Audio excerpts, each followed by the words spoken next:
I'm Linda Aronson. I'm going to talk to you today about flashback. Now, there are 9 different sorts of flashback. Some are simple and some are very complex. You need to lose the idea that flashback is just something you stick into a conventional 3-act structure. No, there are different sorts of structure for flashbacks depending on what your story needs to do. Now, it's only an introduction. Unfortunately, you do have to study flashback, and I've written a lot about it, but this is an introduction just so you can get your head around the basic ideas.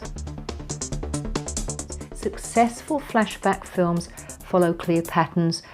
Films that are less successful, that include flashbacks, are not following these patterns.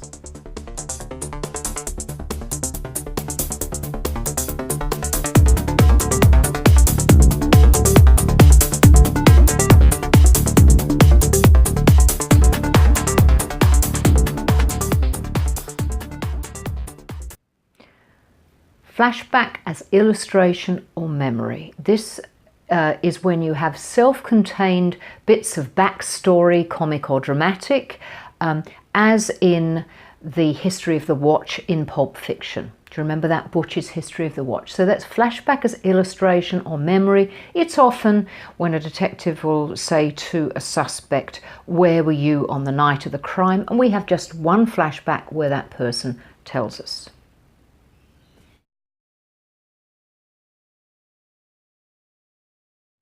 I'm going to talk about the second kind now. That's bookend flashback. Now, bookend flashback is what it seems. It bookends a conventional 3-act structure. And that 3-act structure has a beginning, middle and end. And after the climax, the story goes forward. And so we're opening the story in the present. And then we're going to go back to the past, the start of the past, go all the way through that film and then return to where we started. You can see this in something like Saving Private Ryan, Saving Titanic, or The Green Mile. And what happens when you get back to where you started is that we have an ironic twist. Something is given to the audience so that suddenly there's a new meaning put onto the story. This is very rewarding for the audience. So, for example, in Titanic, we find out what happened to the jewel. The man who's exploring the Titanic is looking for this jewel, and we find out what happened to it. In Sunset Boulevard, there's a sudden twist because suddenly we find out that the person we're listening to is perhaps not quite what we thought that person was. I don't want to spoil it for you. In The Green Mile, we find out something about the man who's talking, the ex-prison warden, talking about his story in the past. We find out something really very interesting about him. This rewards the audience. Now, you can't just, in my opinion, you can't just open on a scene at the end and then go back to the start, play all the way through and just come back to where you were. It's a fizzer. So that ironic twist is really makes the bookend flashback, and I would say to you that you think very carefully about that because it leaves the audience with a reward. So that's bookend flashback.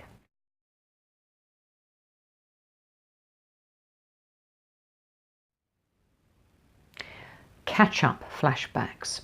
This is when you start a scene halfway through, you go to the end of that scene, then you go back to the start of that scene or sequence, and you then go through, and either you end where you started without giving the end of the scene, or you proceed to the end of the scene.